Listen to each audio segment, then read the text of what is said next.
Muy buenas tardes, bienvenidos. De entrada quiero agradecer a Julio Velázquez por haber aceptado la invitación a comentar esta presentación. El título de la presentación ya la mencionó Luis, es Rousseau y Marx en la filosofía boliviana de los años 60. Y en principio este trabajo responde a un pedido que me hicieron los de la carrera de Ciencia Política. Creo que está dirigido a un libro del Bicentenario, ¿no? No sé si realmente se plasmó o se va a plasmar esa parte del proyecto. Y lo que me pedían era que hable de la teoría política en la historia de la filosofía boliviana. Voy a decir un par de cosas sobre esto para explicar por qué me he centrado en lo que he mencionado en el título. Uno de los rasgos de la filosofía boliviana es que durante un buen tiempo, hasta casi finales del siglo XX, es filosofía sin teoría política. Incluso los principales filósofos bolivianos, como por ejemplo Frankovic, que fue candidato a la presidencia, no hizo teoría política. Roberto Prudencio, que es el otro importante, que también fue parlamentario y ministro, no tiene teoría política. Manfredo Kempf Mercado, que es otro de los principales filósofos, fue incluso presidente del Parlamento boliviano, pero tampoco tiene teoría política. Y hay otros que son importantes, como Palza, fue diplomático, hizo un testimonio sobre alguna coyuntura política en Colombia, pero no tienen teoría política. Entonces, un rasgo de la filosofía boliviana es que no tiene teoría política desarrollada por los filósofos bolivianos durante buena parte del siglo XX. Y esto yo lo asocio a un rasgo de la filosofía predominante durante el periodo. Desde fines del XIX, sobre todo hasta mitad del siglo XX, incluso entrando parte de los 60, los principales filósofos, que son los que influyeron más en la filosofía, no solo en Bolivia, sino en América Latina, como son Heidegger, Husserl, Scheler, Hartmann, para mencionar los principales, son filósofos que no tienen teoría política tampoco. Entonces era un rasgo de la filosofía durante ese tiempo. En ese ámbito hay, por el otro lado, no digo que no haya habido teoría política en la filosofía, en otro tipo de corrientes, pero ese era el tronco principal de influencia en Europa y en América Latina.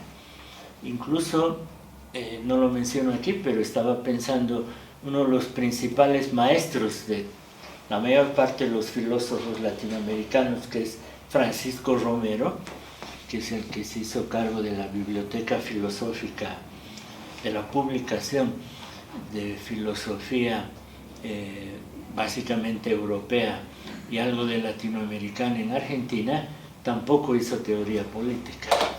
Entonces es un rasgo general y he identificado que algunos filósofos bolivianos empiezan a hablar de política recién en los años 60, pero incluso no bajo la modalidad de desarrollar una teoría política por su parte, sino hacer una reconstrucción de otros filósofos. Y en ese sentido es que hoy les voy a hablar cómo Arturo Orías escribe sobre Rousseau y Mario Miranda sobre Marx. Pero como verán de entrada, son obras sobre otros filósofos, no un desarrollo autónomo de teoría política como parte de su pensamiento filosófico. El desarrollo de filosofía política en la filosofía boliviana tampoco es un rasgo que se haya desarrollado fuertemente después, pero es hecho sobre todo en el campo del marxismo por un lado, y en las últimas décadas hay algunos trabajos de Neftal Viris y también de Julio, fines del siglo pasado, inicios de este, que hacen filosofía política en cierta continuidad con lo que les voy a comentar hoy de Mario Miranda, porque es hecha a partir del marxismo. Y luego, en las últimas décadas, los hermanos Bautista han desarrollado algo de teoría política, fundamentados en Dussel, Hinkelhammer y Semmelmann.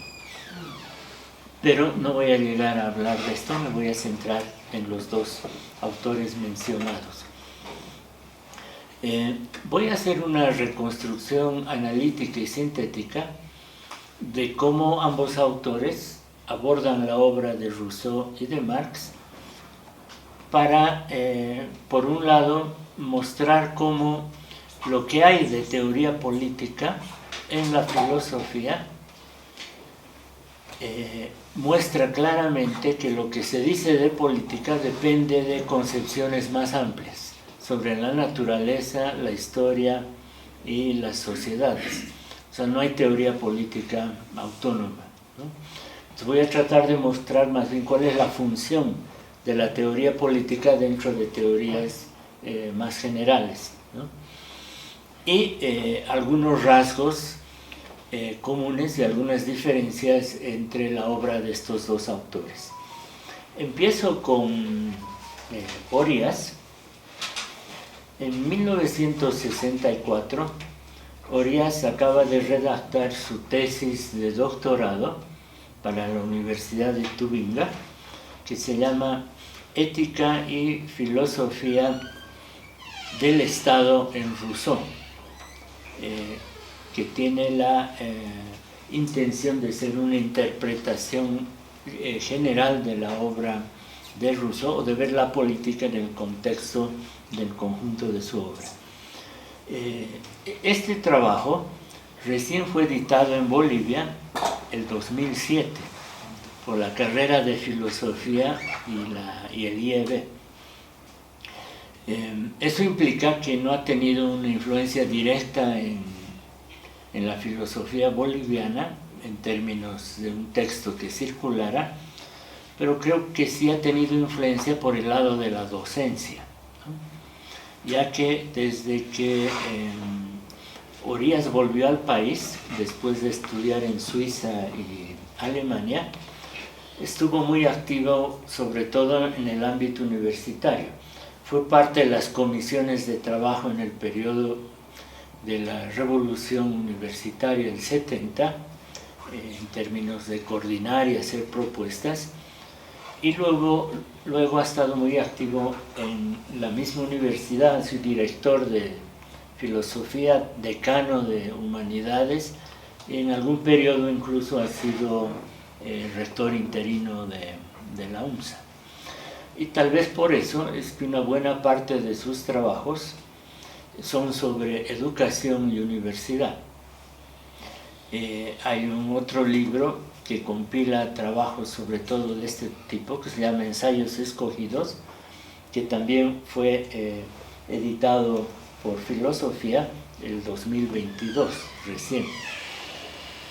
Y recuerdo, antes de entrar a las ideas, que Orías también fue profesor del CIDES en la primera versión de la maestría de Filosofía y Ciencia Política, en los años 90. Y justamente lo que enseñaba era Rousseau.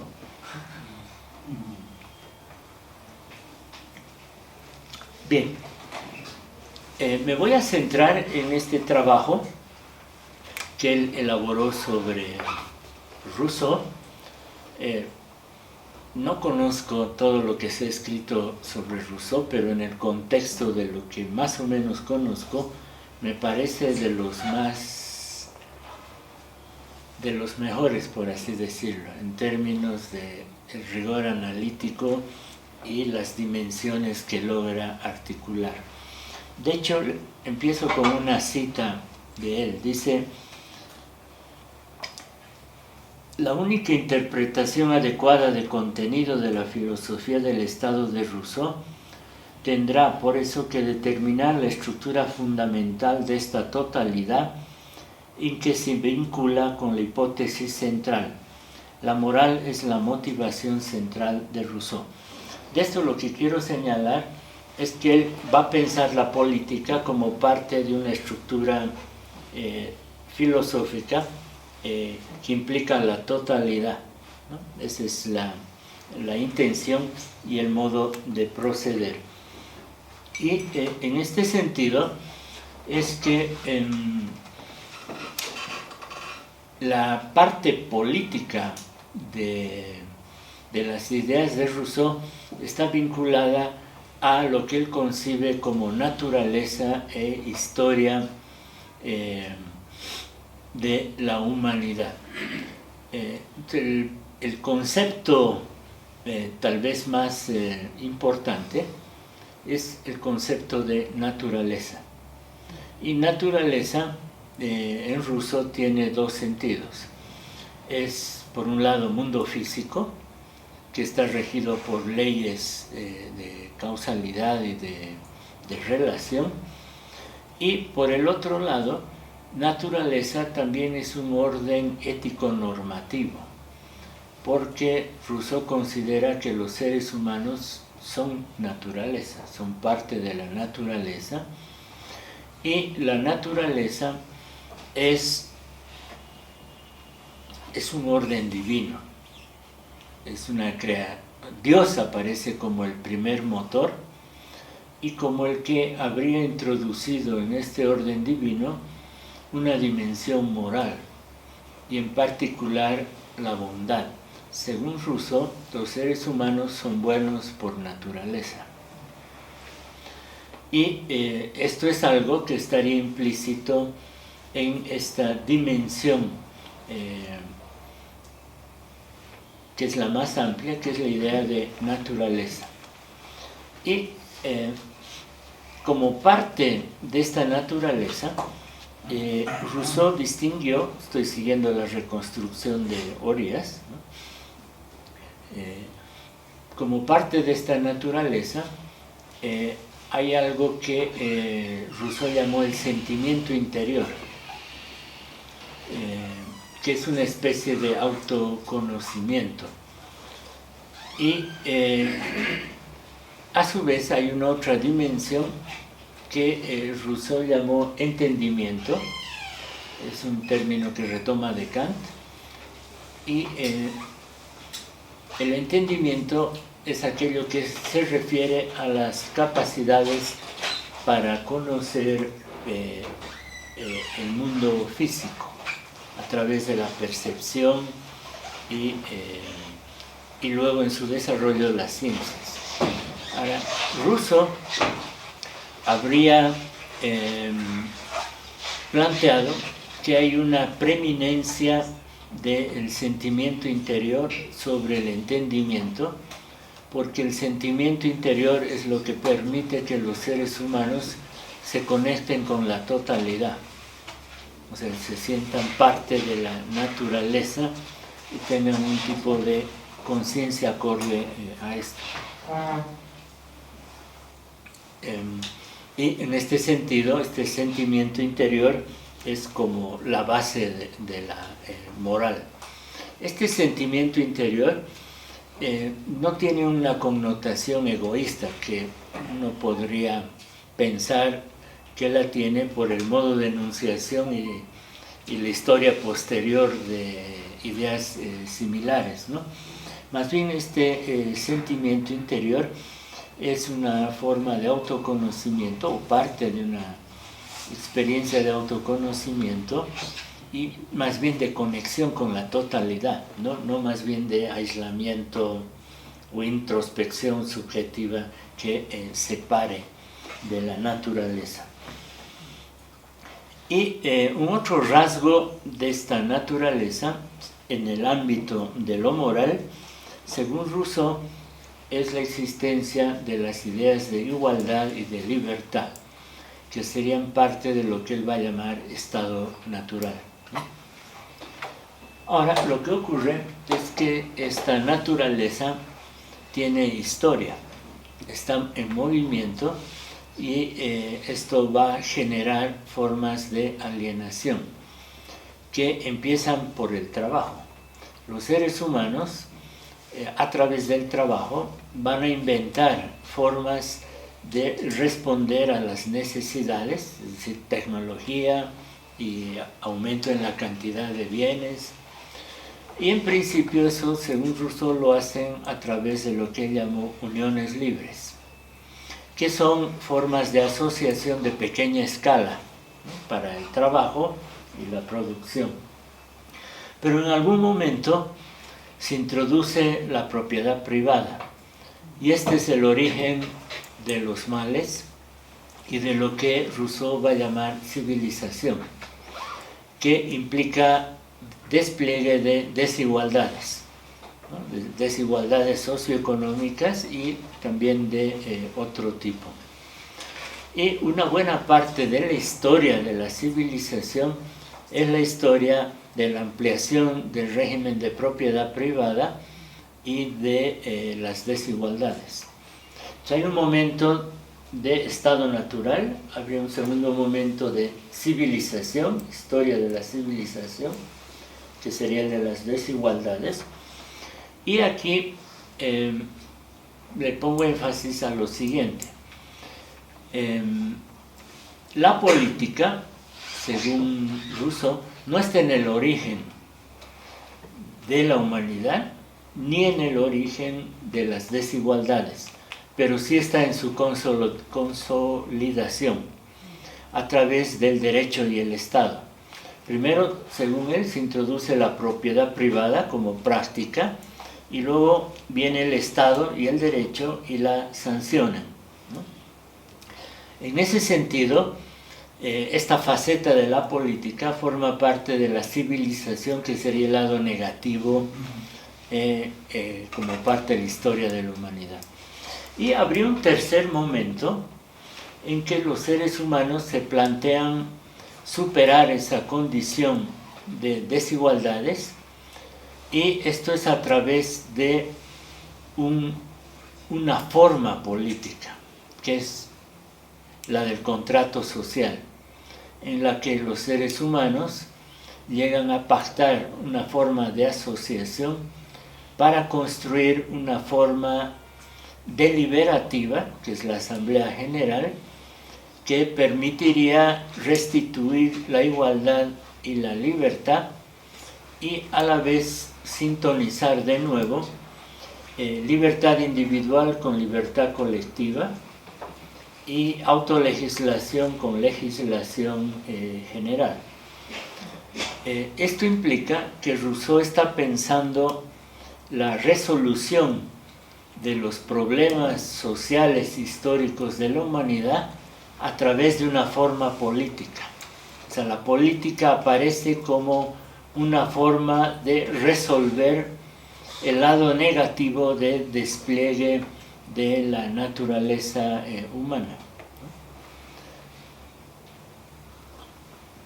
Y esto implica que no hay una salida individual, es algo colectivo, o sea, es una forma macro social, macropolítica, como es la idea de contrato y también la idea de asamblea, la que permitiría restituir el lado bondadoso, por así decir, de la naturaleza humana, eliminando el lado negativo de la historia de la humanidad. Bueno, aquí lo que quiero señalar es que en estos planteamientos de Rousseau, lo que hay o lo que se puede ver es que la política forma parte de la historia de la naturaleza.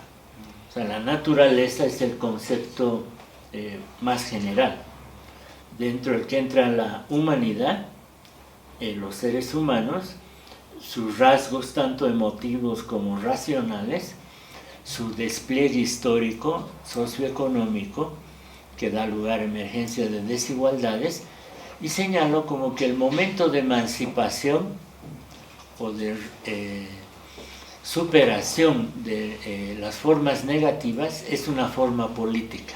Esa es la importancia que tiene la política, ¿no? Y es una forma macropolítica, ¿no? No simplemente derechos individuales o algo así, sino una forma deliberativa permanente. Y en esto Rousseau se diferencia de otros contractualistas como Hobbes, que por un lado sitúan el contrato en el origen del Estado y piensan que ese contrato da lugar a una forma delegativa del poder, al Leviatán, ¿no? A un soberano que concentra el poder político de manera permanente y al que no habría que ponerlo en peligro. En el caso de Rousseau se trata de una forma de asamblea deliberativa permanente, ya que la delegación genera desigualdad. Esa es la idea de Rousseau.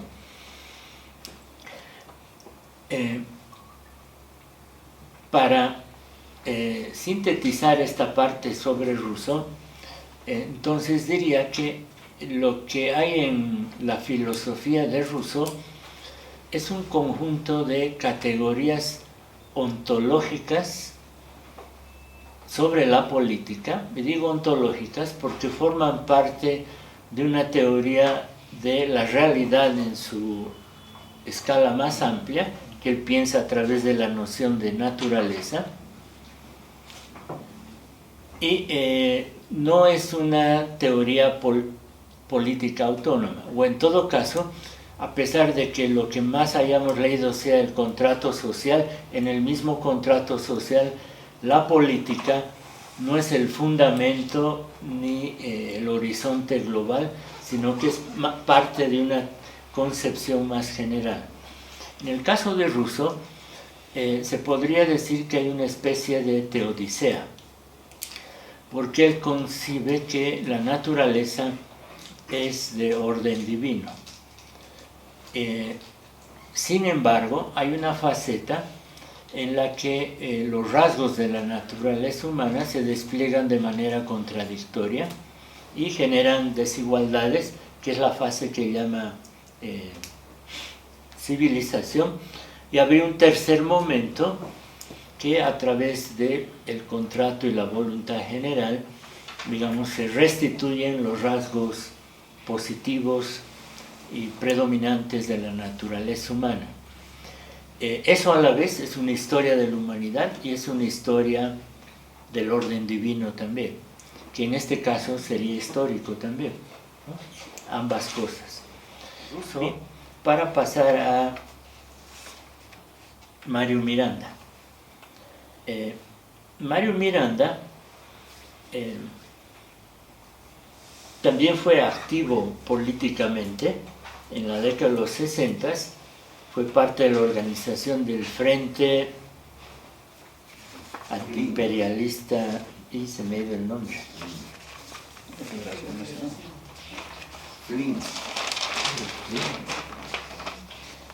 Siempre me acordaba bien, pero... Frente de Liberación Nacional. Esa, gracias. El Frente de Liberación Nacional.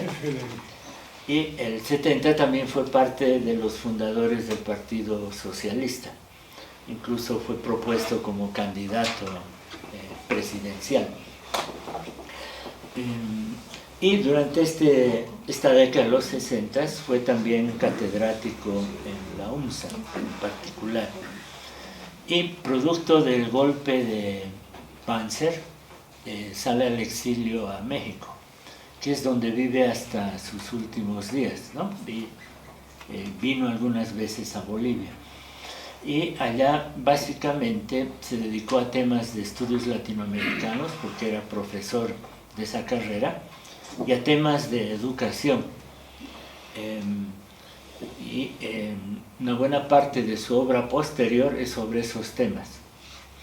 Yo me voy a centrar en 3 escritos que él hizo en la década de los 60. Uno es sobre el pensamiento y la obra de Marx, que junto a otro ensayo que se llama El marxismo militante, los publicó la editorial universitaria de Potosí el año 70, pero fueron presentados en los años y escritos en los años anteriores. Y un otro ensayo de él que se llama La concepción marxista del hombre, que fue editado el 66 por la UNSA, por el Centro de Estudiantes, en un librito que se llama, o que contiene un trabajo sobre la concepción existencialista del hombre, hecho por Orías, y otro sobre la concepción cristiana, hecho por Cajías.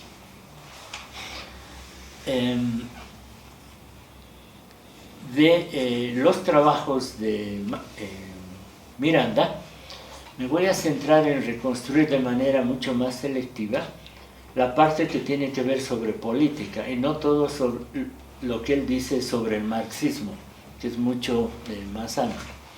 Pero cabe empezar señalando que Miranda concibe dentro de la tradición marxista que no hay una separación entre teoría social, filosofía, antropología filosófica, economía, historia, sino que son parte de un solo tipo de concepción que trató de dar cuenta de las formas de vida social en sentido histórico.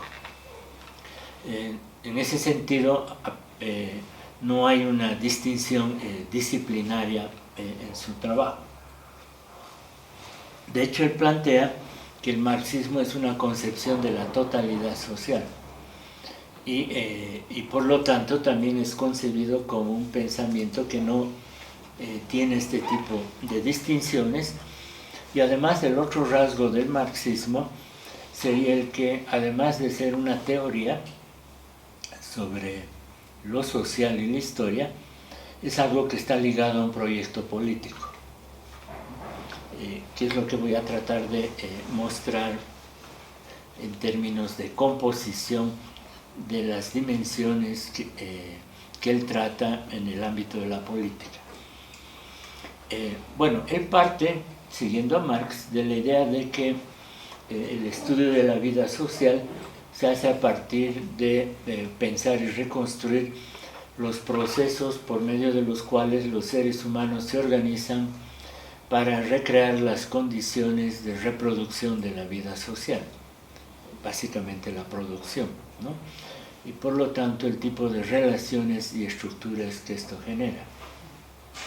Y luego se piensa el tiempo social, la historia, como algo que está movido por una dinámica de desarrollo de las capacidades productivas y los cambios en las relaciones de producción y las contradicciones que esto genera. Eso es lo básico y lo clásico en el marxismo en general. Ahora, yéndonos al lado de la política, pero señalo aquí que en estos primeros rasgos que podríamos llamar constitutivos, la política todavía no está presente.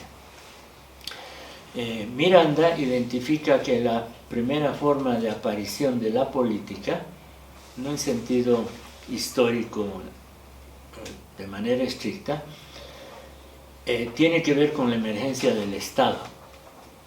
Y el Estado como una forma de alienación que complementa la alienación básica que se produce cuando bajo relaciones capitalistas de producción los seres humanos pierden el control sobre su producto y no se reconocen en él, porque es apropiado por quienes han articulado la propiedad privada monopólica sobre ellos, ¿no?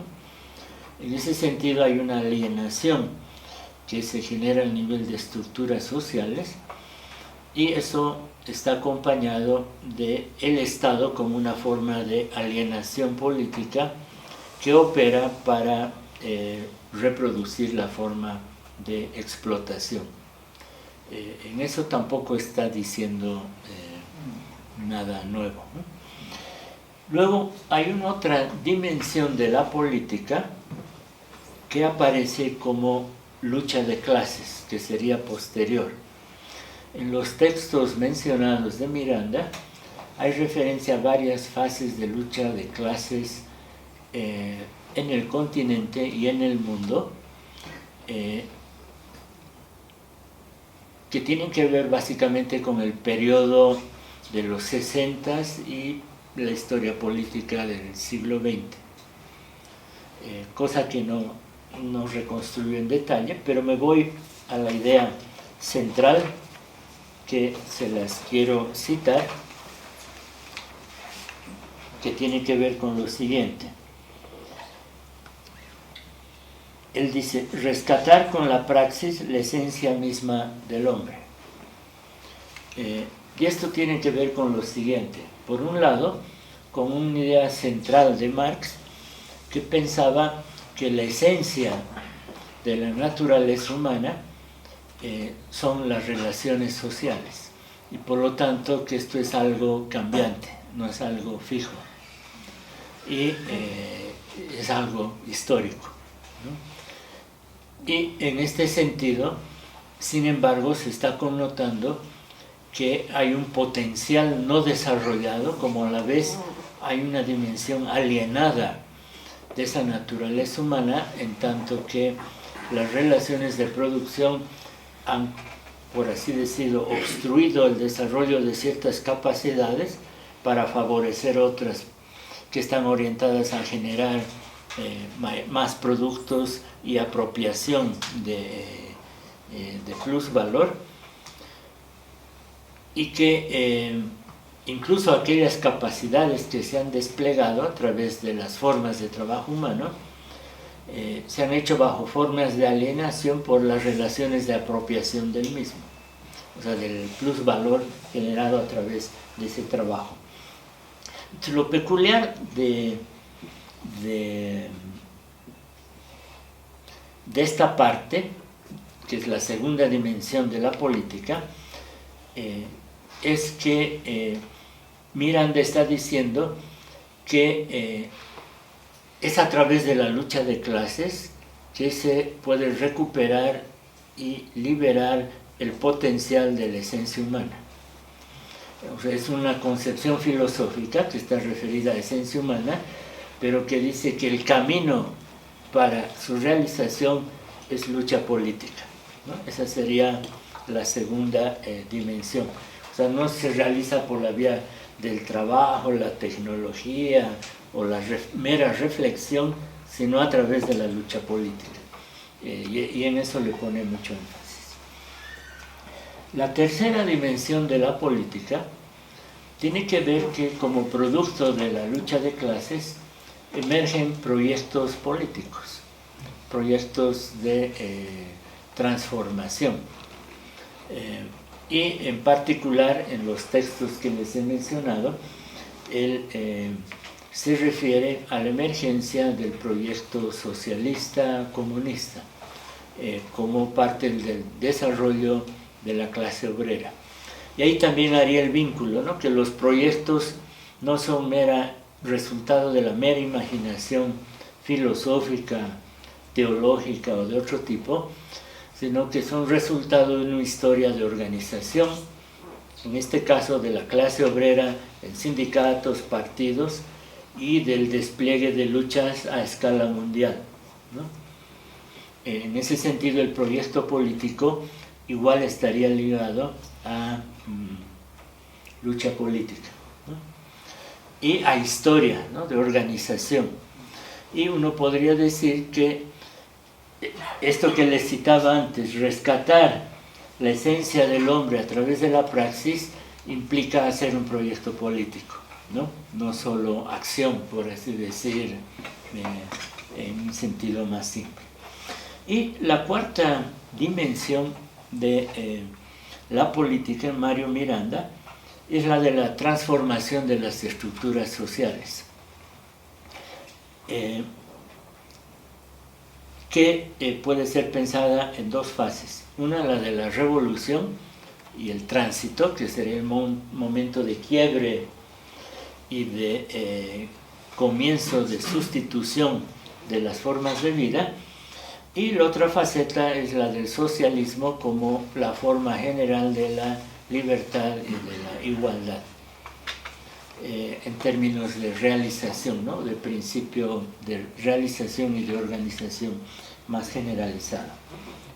Bien, en base a estas dos reconstrucciones analíticas y sintéticas, quisiera señalar algunas cosas generales, sobre todo a partir de la comparación de estas dos reconstrucciones teóricas. La primera es que es menos importante que las otras, no por ser primera es la principal, es que tanto Rousseau como Marx y por lo tanto Orías y Miranda, reconstruyendo su obra, es que señalan que hay un momento en que aparece el Estado como forma de alienación. Eso está en Rousseau, cuando dice que el Estado viene a refrendar la propiedad privada, y es algo que también lo dice el marxismo, ¿no? Que el Estado se organiza como una forma de reproducción de la clase dominante que monopoliza la propiedad privada de los medios de producción. Y por lo tanto, que la política tiene una faceta en la historia de la alienación de la humanidad, ¿no? Y la forma Estado es la responsable de la reproducción de las desigualdades por largo tiempo. Pero luego, a la vez los dos, aunque de manera ya más diferente, sostienen que la forma de superar las contradicciones de la historia de la humanidad es también una forma política. En el caso de Rousseau aparece con más fuerza. Es una asamblea general, permanente, producto de un contrato. Es decir, que sin forma política no hay modo de salir del mundo de las desigualdades y de la alienación. Eso también está presente en el marxismo, pero tal vez con menos fuerza. La idea de que es una revolución política, es decir, resultado del despliegue de la lucha de clases y en particular del proletariado, que haría posible el desmontar las relaciones de explotación, de desigualdad y por lo tanto de alienación. Lo peculiar de esto, y que es lo que yo subrayaría, es que la política no aparece en el origen de la constitución de lo social, aunque sí están presentes como potencial. Según Rousseau, la igualdad y la libertad, que son ideas y formas políticas, están presentes en lo que él llama estado natural y por lo tanto en la naturaleza. Incluso ese enunciado es más fuerte que el del marxista, es decir, igualdad y libertad son parte de la naturaleza, está diciendo Rousseau, ¿no?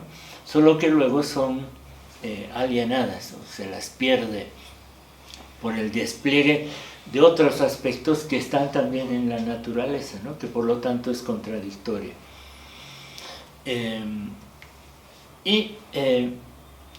En todo caso, la política no es algo constituyente o constitutivo de lo social, que es algo que los griegos sí pensaron, ¿no? La forma política constituye la forma de lo social. En este caso, está en potencia, luego lo que hay se aliena en el caso de Rousseau, pero la forma de despliegue de la esencia humana, que en el caso de Rousseau sería de la naturaleza también, se hace a través de formas políticas macro. O sea que la política es parte de la historia de la naturaleza, de la historia de la humanidad, y es la principal vía de liberación, por así decir, ¿no? Ese es el lugar y la importancia de la política en estos dos tipos de autores que por los años 60 fueron introducidos en Bolivia por Orías y por Miranda, no por primera vez, ¿no? Digo, es un trabajo más desarrollado que presentaciones anteriores, ya que Rousseau está presente desde los debates más antiguos que hay en estos territorios, ¿no? Igual Marx también desde mucho antes. Bien, eso es lo que les presentaría como un esquema de reconstrucción e interpretación de trabajo de reconstrucción hecho por filósofos bolivianos en relación a otros filósofos importantes de la modernidad, pero con esto termino, que todavía no es desarrollo de filosofía política propia, que tanto Orías como Miranda no pretendieron estar presentando su filosofía política, sino básicamente reconstruyendo analíticamente la de otros filósofos modernos. Y con esto vuelvo a afirmar lo que decía adelante, que un rasgo de la filosofía boliviana es que en buena parte en la historia de la filosofía boliviana ha estado ausente, ¿no? Y que empieza a estar presente, pero por la vía de estas reconstrucciones más que por desarrollos autónomos. Bueno, muchas gracias por su... Muchas gracias.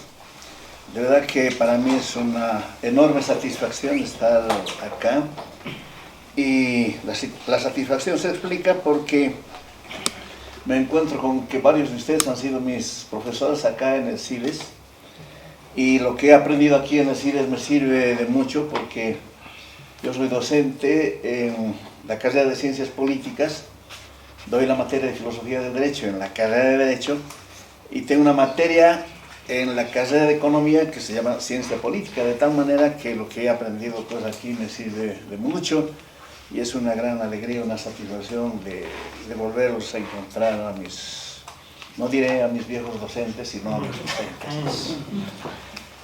Bueno, el tema que no sabía la modalidad de estas reuniones, yo hice también una serie de apuntes del trabajo de Luis que creo que no vale la pena volver a repetir, pero sí destacar algunos aspectos que lo considero muy importantes, porque primero nos constatamos que en nuestro medio en Bolivia hay filósofos, ¿no?, sobre los cuales hay que seguir trabajando. Ya Luis ha mencionado algunos de ellos, como Guillermo Frankovich, Roberto Prudencio, Humberto Parza Solís.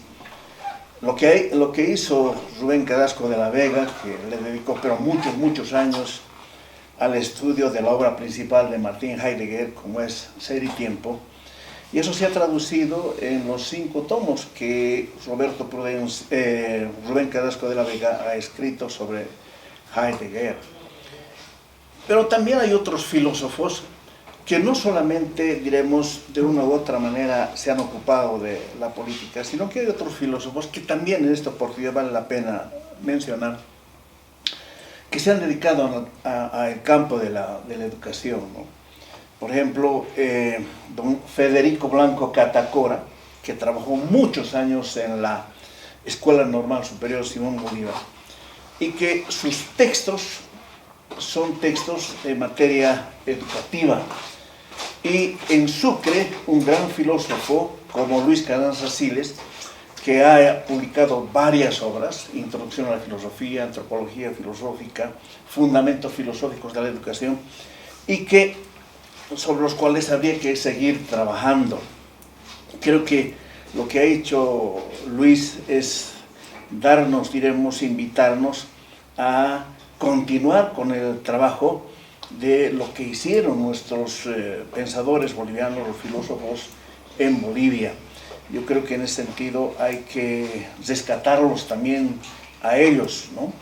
Y por eso es que me he atrevido a mencionar a estos filósofos que parece ser que ya estuvieran en el olvido, porque sus escritos no siempre son fáciles de conseguir. Los textos del mismo Mario Miranda Pacheco no son textos que uno los puede adquirir en las librerías de nuestro medio, y tiene que hacer la búsqueda correspondiente. En lo que respecta a lo que decía Luis, ahora se ha ocupado de dos grandes filósofos bolivianos, como es Arturo Orías, que por su actividad académica que ha realizado en nuestro medio, claro, sus textos han tenido que ver con escritos de carácter educativo. Lo que yo sé es que uno de los textos también preferidos de Arturo Orías no solamente fue el Contrato Social, sino fue el Emilio, su otra obra, Emilio o de la Educación, que era uno de los textos base con los cuales desarrollaba Arturo Orías sus clases en la carrera de filosofía. Lo que nos muestra Luis también es que tenemos que ubicarlo a Rousseau en su particularidad, porque a veces suele ocurrir que a Rousseau forman parte de lo que es la escuela del justnaturalismo, y en ese sentido pues no siempre se logra percibir esas sus particularidades, que está, como bien nos ha señalado Luis, en dos obras fundamentales, como es el Contrato Social y el Origen de las desigualdades entre los hombres.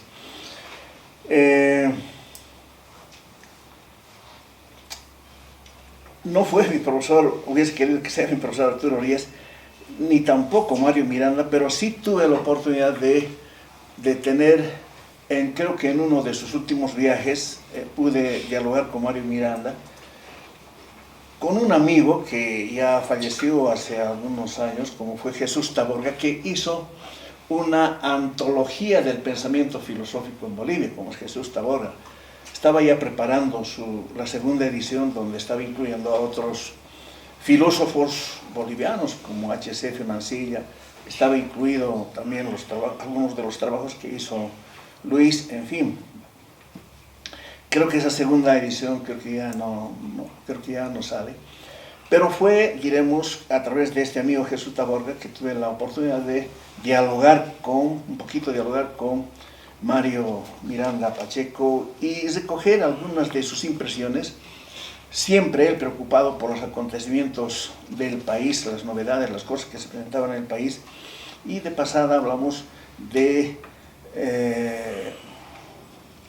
las obras que él había publicado. Estaba agarrando su última obra, Signos y Configuraciones en Bolivia, de Mario Miranda, que son otros trabajos donde también hay otros temas que a él le han preocupado, no solamente los temas políticos, sino también los temas sociales, históricos y ciertamente educativos. De tal manera que son dos grandes filósofos que han hecho bastante, y que vale la pena, diremos, volver a rescatarlos. No quiero yo volver a repetir lo que Luis nos había dicho, pero creo que tal vez en el intercambio de ideas que podríamos tener, podríamos puntualizar o destacar algunos aspectos de ambos pensadores. Lo que hizo Luis, yo digo, está materializando lo que este gran filósofo Manuel Kant decía, sapere aude, ¿no? Creo que Alcides está poniendo en práctica el sapere aude, es decir, piensa por ti mismo, alcanza la mayoría de edad, pero pensando con tu propia cabeza, que eso es lo que nos hace falta. Y Luis ya sabemos que ha hecho bastante por ello. y que estos mismos trabajos constituyen la prueba de ello. CIDES y todos ustedes que publican en la revista Umbrales están mostrando que se está haciendo unos excelentes trabajos de investigación. Y yo digo, hay que continuar la línea en la que también Luis nos ha marcado al ocuparse de dos pensadores tan importantes como son Arturo Orías y Mario Miranda Pacheco. Entonces, como les dije hace rato, no voy a repetir lo que ya ha dicho Luis, porque tengo aquí mis apuntes, quizás con mucho detalle que los había hecho, pero tal vez en el intercambio de ideas que podríamos tener, pues ya podríamos puntualizar. Nada más de mi parte.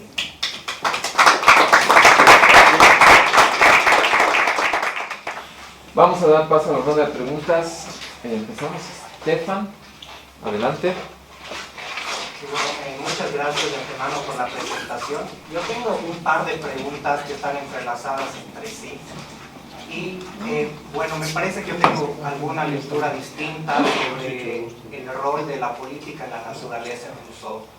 Porque en el segundo discurso sobre la desigualdad, Rousseau es claro al decir de que el desarrollo de la racionalidad, de la facultad de la perfectibilidad, ha sido un accidente histórico, específicamente por el desarrollo de la agricultura y de la metalurgia, pero más específicamente aún por el desarrollo del acero y del trigo.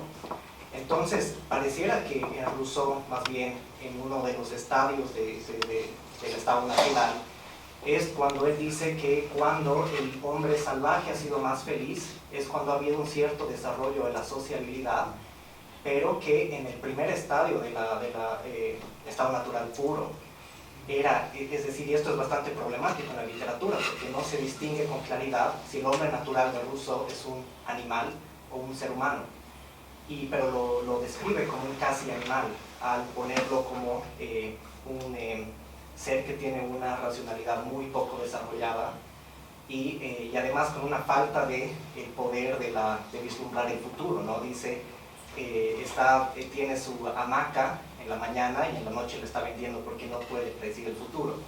Entonces hay bastante en la literatura sobre ese aspecto, pero me parece que al menos en mi lectura, la política ha sido algo como un accidente en la historia natural que plantea Rousseau.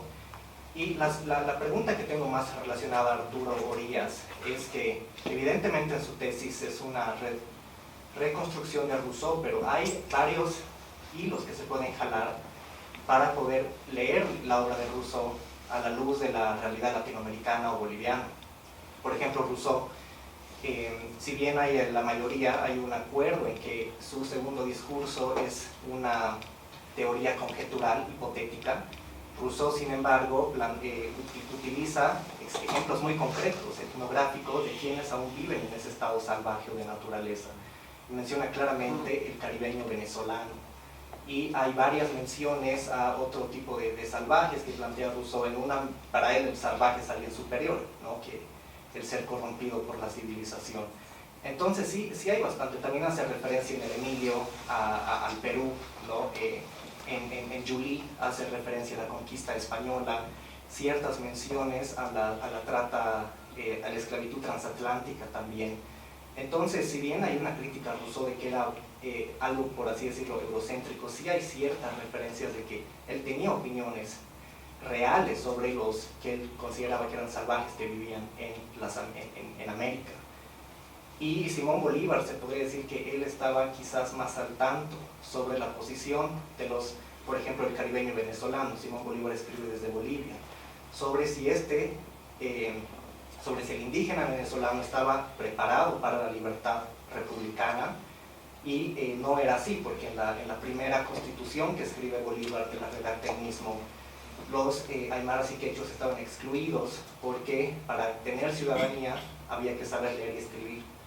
Entonces, para Rousseau, solamente el hombre ilustrado era capaz de, digamos, redimirse a través del contrato social. Pero lo que quiero aterrizar en la pregunta es, ¿por qué será que Arturo Orías no ha podido profundizar en esos aspectos que tienen que ver con lo de Rousseau en la realidad boliviana y latinoamericana? ¿Habrá sido porque le faltaban las fuentes bibliográficas, o más bien por un eurocentrismo que ha estado quizás escondido en su pensamiento? Gracias, Stefan. Boris. Yo creo que tal vez no le he dado la gana. Yo quisiera hacer algunas precisiones. Me pareció muy interesante y motivadora la exposición. Y yo entiendo esto tiene que ver con una parte de la historia de la recepción de las ideas de la filosofía del pensamiento en América Latina, porque toda la producción europea atraviesa filtros que llegan a América Latina y esa es la fase de la recepción, cómo llegó aquí, cómo se entendió, qué obras se leyeron, el encuentro original, ¿no? Y se puede reconstruir la historia de la recepción de la filosofía europea y concretamente del marxismo, que es interesante, qué clase de marxismo nos ha llegado y cómo en Bolivia el marxismo ha sido digerido. Entonces, esto creo que me arroja una pregunta fundamental de cuáles son las causas en realidad de ese apunte de Luis Tapia, de que la teoría política no está, se constata, se observa que no hay un desarrollo autónomo propio de la teoría política en los pensadores de la época previo al 60. Yo creo que hay que tomar en cuenta varias cosas. Primero, el contexto internacional. La consolidación de la teoría política como la conocemos hoy, o por lo menos en su versión positivista, no acontece sino después de 1900. Y la teoría política, incluida la ciencia política, una disciplina que se va recién a estabilizar después de la posguerra. Entonces yo creo que hay razones institucionales que nos muestran de por qué la teoría política en cierto momento parece, con temor a equivocarme, que estuvo siempre supeditada a la filosofía política, es decir, a la teoría política normativista, y no una teoría política más bien de orden positivista, de orden autónoma, como hoy más o menos se lo practica. Entonces, yo creo que esto es una razón importante de por qué en gran parte de los pensadores, los filósofos desde Nietzsche para adelante, se espera una filosofía política obligatoria y necesariamente como la expresión suprema de su pensamiento, como una ramificación. Se han hecho algunos estudios en el caso de Heidegger sobre su pensamiento político, a excepción de sus acciones, de sus actuaciones políticas, no hay una obra específica de los ciento y tantos tomos donde se ocupe de la filosofía política en concreto, ¿no? Que conocía muy bien toda la metafísica medieval y la filosofía antigua. Entonces yo creo que el proceso de autonomización e institucionalización de la teoría política es un fenómeno, creo, macro, que tal vez en Bolivia, no sé las razones, pero me pregunto en qué condiciones nos ha llegado esto, ¿no? Es decir, ¿qué es lo que ha sucedido? ¿Cuáles son las causas históricas para que la teoría política no aparezca como una reflexión autónoma, por lo menos en los escritores que encontramos? Sí, digamos, la producción de pensamiento ideológico, eso ya está en la literatura del 50, del 40, eso es parte de nuestra historia, la producción del ensayo político, pero no la teoría política, eso sí me parece interesante. Entonces, yo ahí anotaba algo que me llamaba la atención, cuáles son las causas históricas, institucionales, en fin, o ideológicas, no sé, de esta especie de ausencia. Ahora, en el caso de Orías es interesante anotar que su tesis doctoral sobre Rousseau es un trabajo en medio del debate sobre la investigación de Rousseau que se hacía en Europa. Él lo dice claramente, de las obras de Rousseau, de las obras unitarias de Rousseau. Es interesante porque el mismo paradigma, entre comillas paradigma, de investigación que toma Hans Kremer en Alemania para escribir sobre Platón y las doctrinas no escritas, es el mismo. Kremer y Orías fueron amigos íntimos, de hecho Kremer fue testigo del matrimonio de Orías y él es el fundador de la llamada Escuela de Tübingen, la interpretación de los estudios de los escritos de Platón. Y él parte del mismo principio, el estudio de la obra del pensamiento unitario de Platón, que incluye las obras no escritas, las llamadas no escritas, y en el caso de Orías hay esa coincidencia interesante, porque se parece que se estudiaba Rousseau por el periodo en el que él tuvo que hacer su tesis, de una manera un poco así diseccionada, un poco fragmentaria, y lo que hace Orías es, interesantemente, bajo esa visión que, digamos, viene de la filosofía alemana, sobre todo la filología, de estudiar la obra del pensador en su unidad. Y entonces en su unidad entran los temas que aparecían seccionados, fragmentados. Entonces, creo que eso es un apunte interesante que a mí me llamó la atención siempre la tesis doctoral de Rousseau y de Platón, y probablemente no le interesaba a don Arturo Orías más que es una tesis doctoral estrictamente sobre el pensamiento de Rousseau, sin pensar, digamos, mucho en las implicaciones, no sé si haya sido falta de fuentes, sino probablemente ha sido un interés temático muy específico. Y los otros dos puntos con los que no quiero cansar mucho es disputar justamente el concepto de la civilización, que a mí me pareció interesante, el apunte sobre la política como parte de la, no era de la cohesión social, sino utilizó un concepto muy específico que es constitutivo de la sociedad, ¿no? Y que esta reflexión está así en los libros, por supuesto. Pero yo creo que este concepto, más allá del caso de Mario Miranda y de Orías, a mí me parece conflictivo e interesante de discutirlo, sobre todo, por ejemplo, en la perspectiva de Michael Mann, que señala, que cuestiona tres conceptos: civilización, sociedad y política. La política, la sociedad y la civilización en los pueblos civilizados, claro, por supuesto, ahí la política juega un rol fundamental en las relaciones de poder y en la construcción misma del poder, pero no en los pueblos previos a la aparición, a la invención del poder. Entonces ahí, por ejemplo, me resulta interesante reflexionar sobre la civilización, la sociedad y la política, no necesariamente como inmanentes a la esencia humana o constitutivas de las comunidades humanas, ¿no? No de la sociedad, sino de las comunidades humanas. Creo que es un concepto anarquista, en el fondo Michael Mann no es anarquista, pero parece que es un concepto anarquista poderoso, porque pone en cuestión tres conceptos fundamentales en los que la política moderna se les rinde culto: civilización, sociedad y política, como constitutivas de la existencia humana, y no más bien justamente como accidentes, ¿no? Como accidentes de un proceso evolutivo más complejo en el que probablemente no hubieron estas estructuras previo a la historia civilizatoria. Eso, y lo último es, antes sin agradecer también al comentarista y a haber invitado a participar al CIDES, es que yo también disputo el concepto de la filosofía boliviana, y ahí entiendo que ha habido grandes profesores de filosofía, siguen existiendo profesionales de filosofía, pero en la tesis de Rubén Carrasco de la Vega, yo exploré un poquito el asunto. Verdaderamente no ha habido filosofía en Bolivia, es decir, no había, en América Latina tampoco, en sentido estricto, lo que hay los pocos filósofos con sistema o con pensamiento filosófico que no sean, digamos, de profesión, o que hayan leído, que hayan recibido las obras, hayan entendido muy bien, o como decía Dussel, que no hayan sido sucursaleros, han estado en México, ¿no? Prácticamente Eduardo Nicol, creo, y Javier Subil, pero fuera de eso hemos tenido una recepción rica de la filosofía, sí, pero hablar propiamente de filosofía boliviana resulta un tema un poco controversial, y la tesis de Rubén Carrasco es radical. Verdaderamente no hemos tenido pensamiento filosófico, sí profesores, sí obras de divulgación, recepción, pero nada más. Muchas gracias por saberme la palabra. Perdón, ¿alguien más? Adelante, Luis, luego volvemos a una segunda ronda. Recordaré. Podrías empezar por lo último, hay filosofía boliviana. Sí, por eso. Te ha tocado, ¿no? Bueno, primero quiero agradecer el comentario de Julio por acompañarnos aquí hoy día. Voy a empezar por algo como de contexto, de época. En el caso de Orías, ¿no? Orías escribe su tesis sobre Rousseau en Europa, ¿no? O sea, no es algo que lo escribe desde aquí. Ahora, es un boliviano, pero es un boliviano estudiando en Europa, y es un trabajo erudito, bien de detalle, que discute los principales trabajos sobre Rousseau que se estaban haciendo en Europa en esa época y antes, ¿no? Y en ese sentido, claro, no tenía una preocupación de vincular Rousseau a Bolivia o a América Latina, por lo menos explícitamente, y el contexto es bien marcado, ¿no? Es decir, lo que estaba diciendo, ¿no? Una lectura de Rousseau hecha por un latinoamericano, pero en Europa. Y creo que eso se une un otro, ¿no?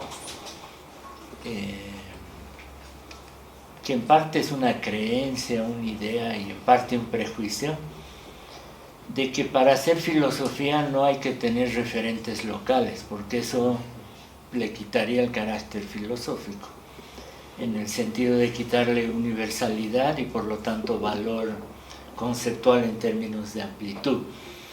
Y esa idea creo que era fuerte, por lo menos hasta los 60s, ¿no? Donde las cosas se politizan mucho más en el mundo, y mucho más en esta beta alemana, que era la que dominó la formación filosófica en el siglo XX, hasta este periodo, que es esta idea de que la filosofía no tendría que tener referentes locales y ser planteada como pensamiento universal, ¿no? Y eso creo que estaba presente también en la generación de bolivianos que se formaron, algunos en Alemania, ¿no? Como Carrasco, además de Orías y varios otros. Ese era, digamos, el referente central en la formación de filosofía. Y como les comenté al inicio, los principales filósofos alemanes hasta esa época también operaban así, ¿no? Que hacer filosofía implicaba no hacer referencia a cuestiones nacionales, incluso ni siquiera epocales, a no ser como parte de una teoría de la historia, ¿no? Que pensaba así frases grandes como Hegel, por ejemplo. Había como que cierta deshistorización y territorialización, por así decir, en la filosofía por largo tiempo. Y eso creo que influye también en los que escribieron sobre filosofía en Bolivia. No se puede responder bien por qué alguien no hizo algo, a no ser que lo haya dicho y uno lo haya leído o escuchado, ¿no? Como una opinión explícita. Yo no podría avanzar más en el sentido de responder por qué, digamos, Orías no pensó más Rousseau en vínculo con América Latina, que es diferente, aunque se complementan con lo que tú señalabas, ¿no? Que Rousseau nombre o señale momentos de la historia, sobre todo de la conquista, que tienen referente local, digamos, ¿no? A introducir, como se volvió luego una línea de desarrollo, la idea de que habría que pensar desde América Latina, ¿no? Entonces, hay lecturas en los 70 ya de Hegel desde América Latina, sobre todo, ¿no? Y de otros autores, ¿no? Ya se empieza a leer desde América Latina, que implica que la filosofía hay que situarla y eso está ligado a que se le empieza a caracterizar a la mayor parte de ella como eurocéntrica, ¿no? Es decir, que pensar la experiencia europea como si esa fuera la experiencia humana en general. Creo que en Bolivia luego se ha empezado a dar un poco así, pero de manera discontinua, esto de pensar la filosofía con referentes por lo menos regionales, digamos, ¿no? Y epocales. Pero creo que hasta el momento que escribió Orías y en él no estaba presente, que es diferente en el caso de Miranda, ¿no? Porque el marxismo sí está orientado a pensar, incluso como se decía de manera leninista, el análisis concreto de la situación concreta, digamos, ¿no? Aunque eso no se volvía teoría general, sino que la teoría general servía para pensar eso, pero esa era la orientación, digamos, ¿no? Y de hecho en los textos de Miranda hay referencia a luchas políticas de la época, digamos, ¿no? Eso sí marca, creo que en general, digamos, las versiones y trabajos marxistas de los que no son, o sea, una mayor presencia de la historia, ¿no? Aunque algunos también de manera medio mitificada, simplificada, pero la historia es algo que marca. A esto vincularía algo que estaba en el otro comentario. Yo especificaría un poco mi opinión. No es de que no haya habido teoría o presencia de teoría política en general en Bolivia. Creo que no ha habido desarrollo de filosofía política en particular, porque hay pensadores que han escrito sobre política en el siglo XX, ¿no? De diverso tipo, liberales como Bautista o socialistas como Marov, digamos, han pensado y han elaborado y en el caso último de Marov, y en el otro también a su modo, tratar de adecuarlo a las condiciones del país, ¿no? En ese sentido, tampoco creo que ha sido muy fuerte, pero ha habido pensamiento político boliviano y con algunos rasgos de originalidad en uno o en otro autor. Donde se nota la ausencia es en la filosofía, ¿no? O sea, como filosofía política. Y eso les digo, a mi parecer, no solo es algo boliviano, es algo de la época y muy marcado por la influencia alemana, que la filosofía francesa, que era la otra fuente de influencia, es más política, ¿no? También ha pasado por esta despolitización parcial, pero es diferente. Y aquí de manera complementaria señalo algo que no lo especifiqué antes, y en términos comparativos y de situar el lugar. En la filosofía griega, la política era abordada en el campo de la ética.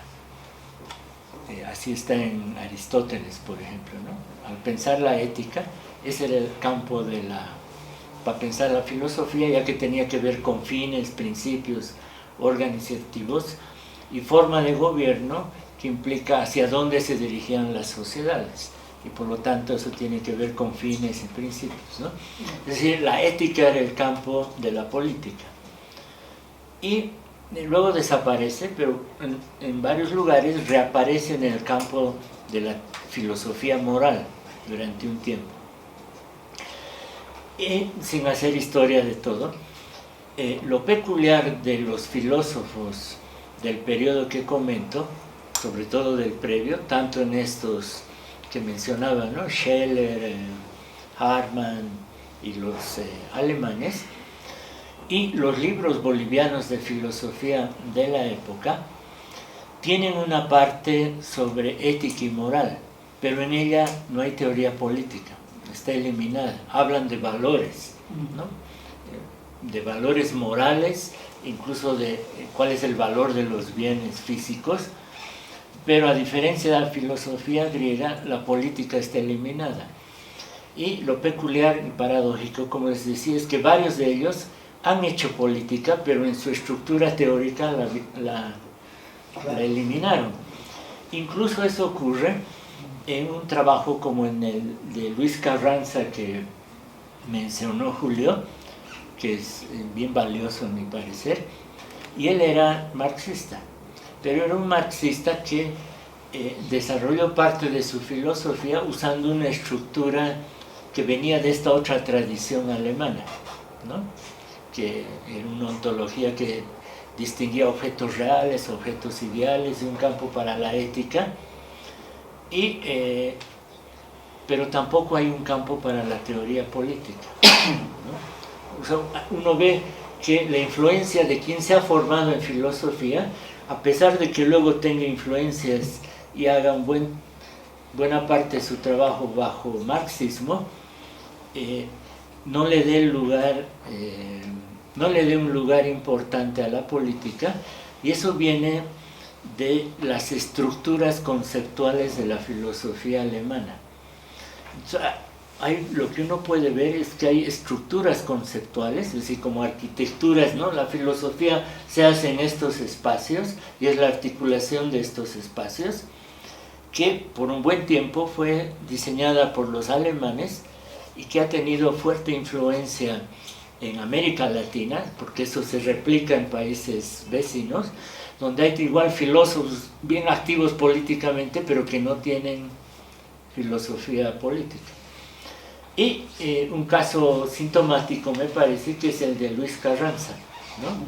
Que, digamos, el lado débil de su filosofía, siendo marxista, es que no tiene un espacio conceptual, ¿no? No digo que él no haya opinado, incluso haya estado en el campo de la acción política, pero no hay un espacio para el desarrollo conceptual de la política, ¿no?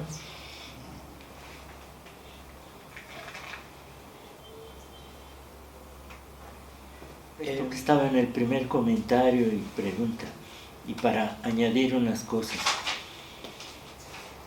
que tiene que ver con Rousseau sobre todo.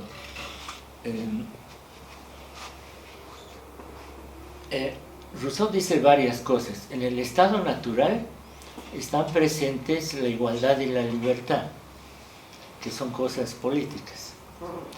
Pero a la vez, él piensa que en el estado natural no hay un orden político, ¿no? Digamos como que la igualdad y libertad están en la subjetividad de la gente, pero no es un orden político, es decir, una organización del tipo de sociedad. Y lo peculiar de él es que luego dice que el volver a reconstituir la naturaleza no implica volver a un orden primigenio, es decir, que el resultado del contrato social y de la voluntad general no es volver al inicio, porque no había un orden político en el inicio, es algo nuevo. O sea, la voluntad general es algo que emerge, pero tal vez la idea de accidente no sea la más adecuada, a no ser que se la interprete en un sentido general que a veces se usa en la filosofía como que algo que no estaba en el origen y emerge en el despliegue de la historia, ¿no? Pero con algo que tiene fuerte peso, que no es secundario. Y de hecho la política, ya pensada de manera deliberada, que implica reconstituir la humanidad a través de una asamblea general, le da harto peso a la política. O sea, la política es la vía de reconstitución de la vida humana, ¿no?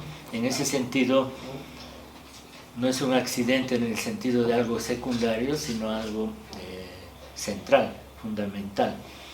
Ahora, uno podría pensar que en Rousseau hay una fase de concepción de la naturaleza, o concibe la naturaleza, que tiene una fase prehistórica, y donde sin embargo están las cosas en potencia, la idea del sentimiento interno, la de igualdad, libertad, y luego hay un despliegue histórico donde aparecen las desigualdades, ¿no?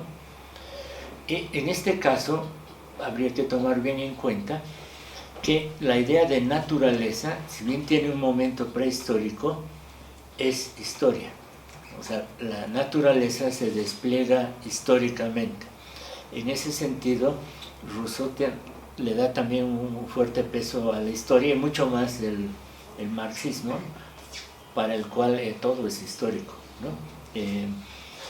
En ese sentido, si bien la política no es constitutiva de la esencia humana, como creo que dirían los griegos antiguos, los principales filósofos, es algo reconstitutivo de la naturaleza humana. Según Rousseau, en la versión de Orias, es un refuerzo. O sea, la política viene a reforzar la naturaleza que en algún momento de la historia se alienó, ¿no? Y en este sentido, no usa ninguno de los dos, ni Rousseau ni Orias, la palabra. La política es como una medicina, ¿no? Es como para sanar la vida humana, ¿no? A través de una forma macro.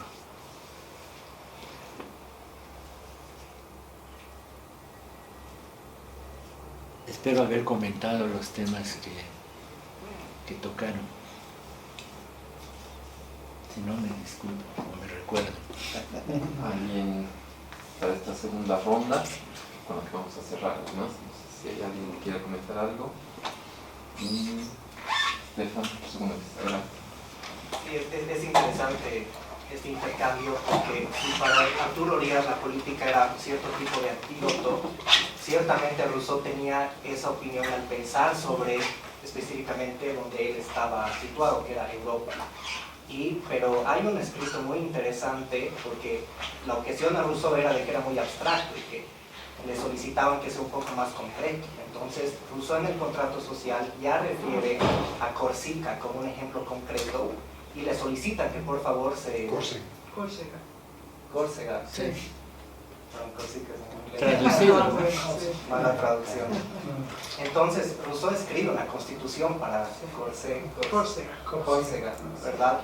Y lo que ahí Rousseau de manera muy interesante dice de que los corceguenses estarían aventajados para poder alcanzar una libertad política, justamente porque aún conservaban ciertas virtudes naturales, por ejemplo, de que los salvajes tienden a apreciar más la libertad y que el hombre europeo está tan acostumbrado a la opresión monárquica, absolutista, de que ya ha naturalizado su opresión.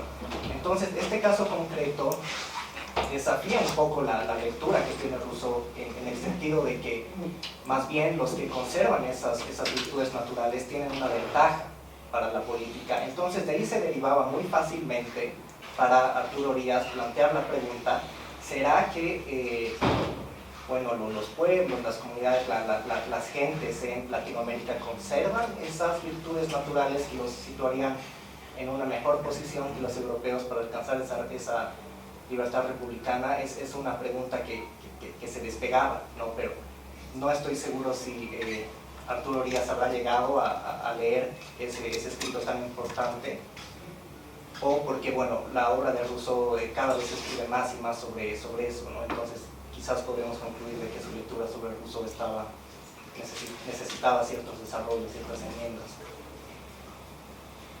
Algo se puede notar ahí, pero... Comentaré esta cosa de que creo que yo me inclino más a la interpretación de Luis Tapia en esto, sobre Rousseau hablo. Efectivamente creo que hay una valoración positiva de la política, ¿no? Y en el contrato social aparecen varias referencias a teóricos políticos del pensamiento occidental. Amigav reivindica a Maquiavelo, por ejemplo, ¿no? Que ya tenía mala fama desde la Inquisición, ¿no? Y también a Montesquieu. Y creo que efectivamente el estado de naturaleza rousseauiano es moralmente superior, pero no políticamente, porque no es un orden aceptado, constituido, porque clave en Rousseau es la aceptación, pues, ¿no? El asentimiento de ese orden de libres e iguales. Y ese es, digamos, el nacimiento político de la humanidad, digamos, ¿no? Lo otro no es que no son humanos, pero no son estos humanos que han constituido un orden político, ¿no? Y efectivamente no es solo el caso de los corsos, sino también de los polacos. Él escribe sobre consideraciones sobre la constitución de Polonia, que en la época en que escribe era un estado asediado, digamos, ¿no? Que va a prolongar esa condición hasta el siglo XX, y él cree que, ya pensando, digamos, en términos realistas, que has mencionado bien, tiene una dimensión realista bien fuerte de Rousseau, a pesar de lecturas en contrario, de que incluso en esas condiciones, ya para este mundo, digamos, incluso la representación es aceptable, digamos, transitoriamente, pero es esta especie de representación a la manera del mandato de las bases sindicales, ¿no? Revocable en cualquier momento, ¿no? No es un estatus como digamos, de los representantes ingleses, ¿no es cierto? Que en Burke decían, no, en el momento en que me otorgan su confianza, yo decido qué hacer, ¿no? Y son casi contemporáneos, ¿no? Burke y Rousseau. En cambio, Rousseau no, el pueblo siempre puede revocar instantáneamente a los representantes, son como males necesarios, digamos. No, solamente un comentario a la pregunta de por qué justamente en fines del siglo XIX, sobre todo el XX, toda la filosofía alemana, que es la dominante ideológicamente, está divorciada, digamos, de la filosofía política, no digamos de la teoría política, sino de la filosofía política. Yo creo que hay que nomás seguir la tesis de Marcuse en ¿cómo se llama? El famoso libro La ontología de la historicidad, algo así, ¿no? Que fue su segunda tesis doctoral de habilitación, donde él señala claramente que hay un fracaso histórico del proyecto de la Revolución Alemana. El último gran pensador holista que incorporó no solamente la reflexión más amplia sobre la metafísica, sobre la historia, la ética, es Hegel. En Hegel hay una filosofía del derecho que desarrolla todo el sistema de la eticidad, hay un pensamiento político, y es el último. Y después de Hegel, el Marx, que intenta, digamos, darle el giro al hegelianismo y volcar la filosofía hacia la acción, la historia dramática del marxismo, y el fracaso de la revolución en la que Marx escribe, la revolución alemana, yo creo que fue verdaderamente una derrota, no solamente del campesinado y del proletariado alemán, sino también de la propia filosofía. Entonces, una especie de repliegue que Marcuse dice, por eso los alemanes, en vez de hacer la revolución, prefieren dormir cómodamente con el chulo puesto. Y claro, Lenin le toma el chiste y dice, en vez de hacer la revolución, prefieren pagar su boleto en el tren. Entonces hay una especie de, es decir, el último gran pensador que fue Hegel y las revoluciones fracasadas que después tuvo que experimentar en la sociedad alemana, y las lecciones que se impartieron, como la masacre de campesinos y todo el control del profesorado, y en fin, y también el marxismo, que fue la expresión de Hegel en acción, con todos los fracasos también de las fracciones políticas de la socialdemocracia, etc. Yo creo que generaron nomás un ambiente que no sucedió en Francia, en cambio. En Francia, en cambio, creo que esa es una apreciación interesante, tienen una tradición más bien revolucionaria, socialmente hablando, políticamente más o menos burguesa, pero que tiene una tradición muy diferente. De hecho, el marxismo en Francia sí goza de estatuto epistemológico, en Alemania no, es ideología. Pero en Francia hay cátedras todavía entregadas al marxismo. De ahí se puede explicar la aparición de Althusser, se puede decir Balibar y todos los pensadores franceses de orientación abierta explícitamente marxista en cátedra. Pero en Alemania no. En Alemania más bien hay una especie de repliegue, y puede ser que sea la tesis de Marcuse la que explique en gran medida de por qué la filosofía clásica alemana después de Marx ha sido nomás el resultado, las consecuencias que se pagó de un proyecto social, político que fracasó, ¿no? Puede ser una de las razones, no lo sé, pero pese a ese fracaso, la filosofía alemana ha dominado, ha generado todo el debate del siglo XIX y XX. No en vano, Wittgenstein es el punto de partida de la mal llamada filosofía analítica, en algún momento dijo que es mal llamada, y de la mal llamada filosofía continental, y Heidegger, que es el otro pedestal, y toda la filosofía francesa posterior, durante, entre y después de la revolución del 68, está inspirada en la fenomenología. Yo creo que es interesante notar eso, ¿no? Lo que sería interesante también sería ver cómo, en qué medida eso nos ha rebotado acá a nosotros en Bolivia, en América Latina, cómo nos ha llegado eso, cómo nuestros antepasados han vivido intelectualmente esos eventos intelectuales, nada más. Una cosita muy breve, de un minuto. Parece que le estuviéramos dando razón a Manuel Kant cuando dice que la filosofía es un Kampfplatz, dice, es un campo de batalla. Y en filosofía es difícil que podamos ponernos de acuerdo porque hay distintas interpretaciones como las que estamos viendo. Yo, cuando leí el trabajo de Luis, yo lo tomé como una invitación a volver a leer a Rousseau, a volver a leer la tesis misma de Arturo Orías, porque realmente, no sé si este término es apropiado, se está rescatando, diremos, a algunos pensadores bolivianos que se han ocupado de política, el caso de Arturo Orías y el caso de Mario Miranda. Y en ese sentido es un trabajo muy notable, muy bueno, que nos está marcando un camino. Miren, hay mucho que trabajar, hay muchos filósofos bolivianos que se han ocupado de política, pero no solamente de política, ¿no? Hay otros filósofos bolivianos que los sacaremos del olvido. Yo digo, a ver, el caso de Luis Carranza Siles, el caso de este profesor, un gran profesor que ha estado en Alemania y que sabía alemán y que explicaba a Heidegger su ser y tiempo y la fenomenología del espíritu de Hegel. ¿Qué clases más hermosas se daba en una institución educativa de formación de docente, como fue la Normal Simón Bolívar, como Federico Blanco Casabón, que era filósofo, ¿no? Y que en ese tiempo, miren, no he escrito así algunos libros como los que a veces hay hoy en día, sino eran trabajos hechos en policopiado.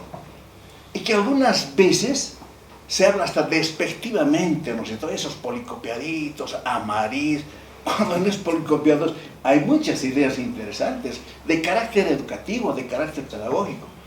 Las ideas pedagógicas no han surgido, las primeras ideas pedagógicas no han surgido en la carrera de Ciencias de la Educación de la UNSA, han surgido en la normal, en la Escuela Nacional de Maestros de Sucre y aquí en la Escuela de Simón Bolívar. la Simón Bolívar.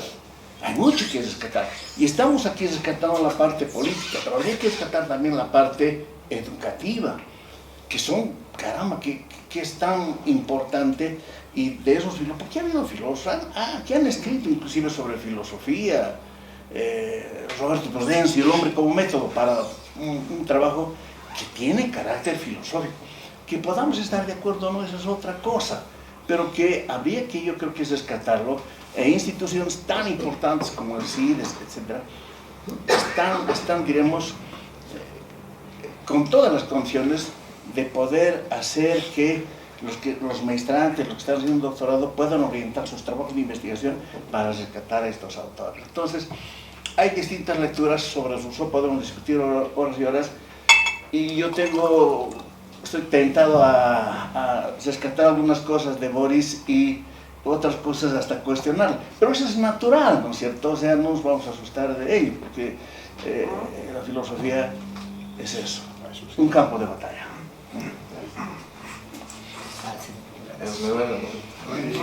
No, dos cosas muy sencillas, muy básicas, que me queda ahí flotando. Primero, has especificado, luego un poco matizando la idea, no hay teoría política en la filosofía, no hay filosofía política escrita por filósofos profesionales, pero digamos no se podría hablar de componentes, elementos de filosofía política en ensayistas que algunos sí son filósofos, por ejemplo en Roberto Prudencio, digamos, que no es sistemática, pero donde sí efectivamente hay elementos donde explícitamente tratan de pensar los fundamentos del ser y el deber ser del orden sociopolítico y el orden deseado. En esa medida uno podría decir, hay filosofía política, digamos, tal vez en unos términos medio académicos en sentido estricto, o incluso sí académicos, y no solo en Prudencio, sino en varios, digamos. Entonces ahí un poco me intriga esa idea tan fuerte de no hay filosofía política. Y la vinculo a lo último que decía Boris. En Bolivia y en Latinoamérica no hay propiamente filosofía salvo Nicole y Zubiri. Idea que también la escuché decir al Rafo, la escuché decir al Juan José, lo que me hace pensar que en realidad la dijo Gusa, digamos. Adolfo Sánchez, ahora, Adolfo Sánchez, Otro transferado. marxista. pero bueno, más allá de eso, te hago esa consulta en el contexto cual, lo comento, que tú estás trabajando en historia de la filosofía, que algún rato, el próximo año va a salir, que en su momento tenía el título, que creo que lo has abandonado, del devenir local de la filosofía. Eso sí. Entonces, ¿cómo dialoga esa idea, lo que vienes trabajando, con esta idea fuerte que nos las ponía igual de manera muy clara Boris? Antes de entrar a tu pregunta, quería comentar algo a partir de Joseph, ¿dijiste? Esther. Esta ya es opinión mía, pero en relación sobre todo a lo que hace Orías. Yo creo que en algún momento es útil distinguir entre filosofía política y proyecto político. En el sentido de que muchos filósofos, cuando hacen una articulación de ideas conceptuales para dar cuenta de qué es política y cuál es el lugar de la política en la vida humana y la historia, pretenden tener un grado de generalidad bien amplio o absoluto algunos, ¿no? Es decir, que no entre en detalles de uno u otro lugar como comentaba previamente. Y por ejemplo, en ese sentido, al hacer una teoría del contrato social, Rousseau no la está elaborando a partir de circunstancias locales e históricas bien específicas, ¿no? Es parte de una teoría de la historia de la naturaleza. Pero el mismo Rousseau, como tú lo mencionaste y comentaba Gonzalo, hizo proyectos de constitución, ¿no? Y la Constitución es una forma de proyecto político, ¿no? No es la única modalidad. Y eso obviamente, bueno, algunos lo hacen igual de manera bien general, ¿no? Para todas las sociedades o para cualquiera en el mundo, como las utopías, o para países en particular, que es donde ya se incorporan todas las condiciones locales e históricas, ¿no? O sea, este diseño es para este tipo de gente, con esta historia, con estos problemas, aspiraciones. Entonces, hay algunos filósofos que han hecho ambas cosas, ¿no? Filosofía política, un conjunto de ideas, son una teoría más general, y luego propuestas, ¿no? Esto, o la vida se podría reorganizar de este modo en tal lugar, y que contiene ideas filosóficas, ¿no? Pero no es una teoría. Por ejemplo, la Constitución de Córcega no es una teoría filosófica, ¿no? Es un proyecto político. O sea, creo que se vinculan, pero cabría diferenciarlas, ¿no? De hecho, muchos filósofos, empezando de Platón, trataron de convertir sus teorías filosóficas en propuestas de organización y constitución política, ¿no? Pero, digamos, no podríamos decir que la filosofía política de Platón es su propuesta de constitución para, no me acuerdo, Siracusa, y hizo otra más, ¿no? Bueno, eso es lo que quería comentar. Lo otro que planteaba Luis y que está vinculado con lo de Boris,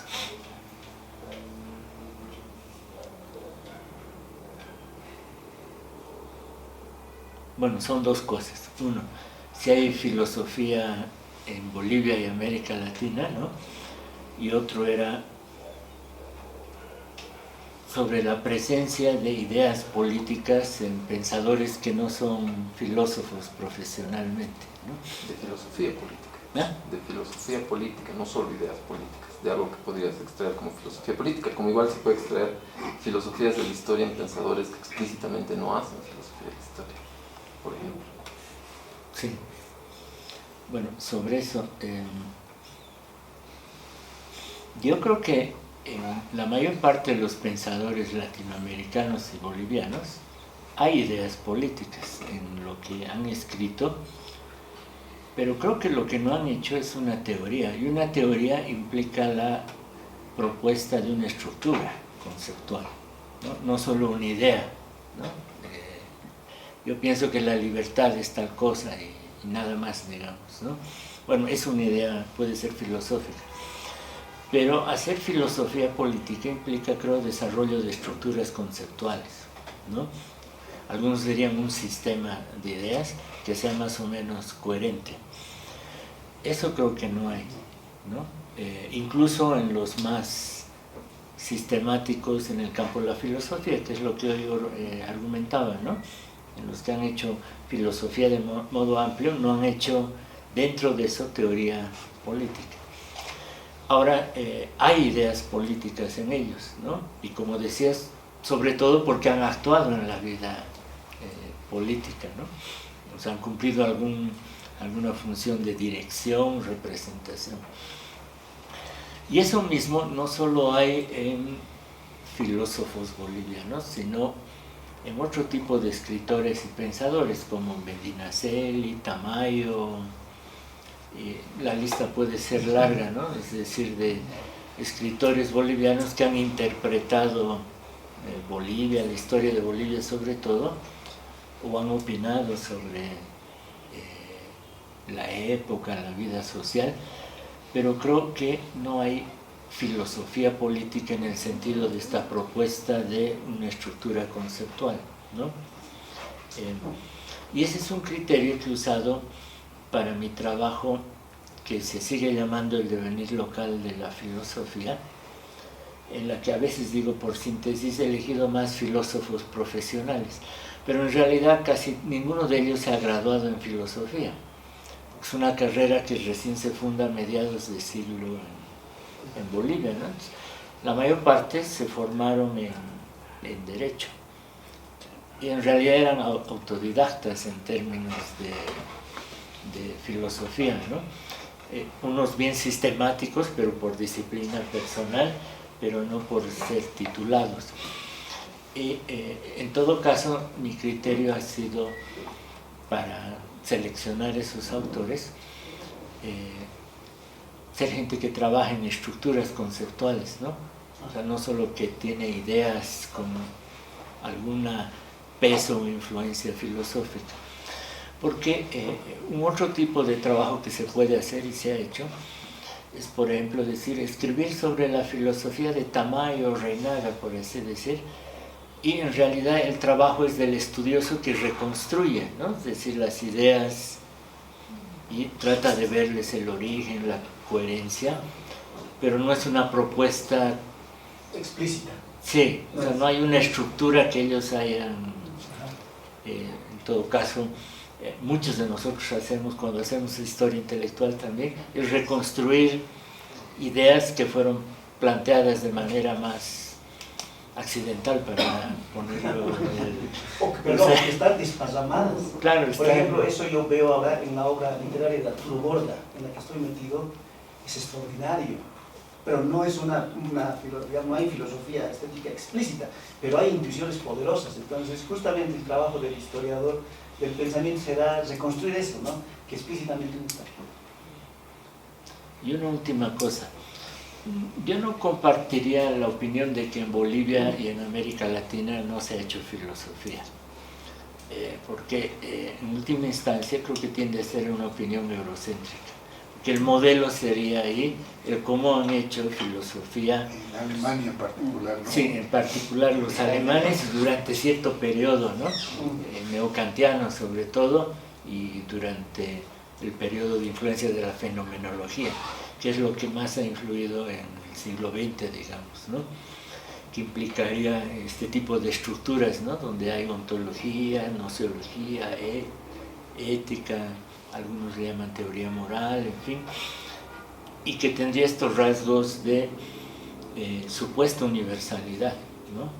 Donde estás hablando del ser en general y no de la vida humana en épocas y en circunstancias más locales, culturalmente especificables. En todo caso, esa es una visión que no compartiría. Yo pretendo elaborar mi visión de la filosofía después de que acabe estos trabajos que he presentado. Espero comentarla y presentarla de manera más sistemática. Pero en todo caso me parece más inspirador el momento constitutivo de la filosofía, que es el tiempo antiguo griego, ¿no? Donde la filosofía no emerge así como propuesta de sistemas conceptuales cerrados y con gran pretensión, sobre todo subrayo pretensión de ser la verdad sobre el ser, sino como sistemas de cuestionamiento, de diálogo y en condiciones de pluralidad, ¿no? La filosofía no emerge como una filosofía, sino como varias filosofías dialogando y enfrentándose también, ¿no? Muy bien. Bueno, gracias Luis, gracias Julio, gracias a todas y todos.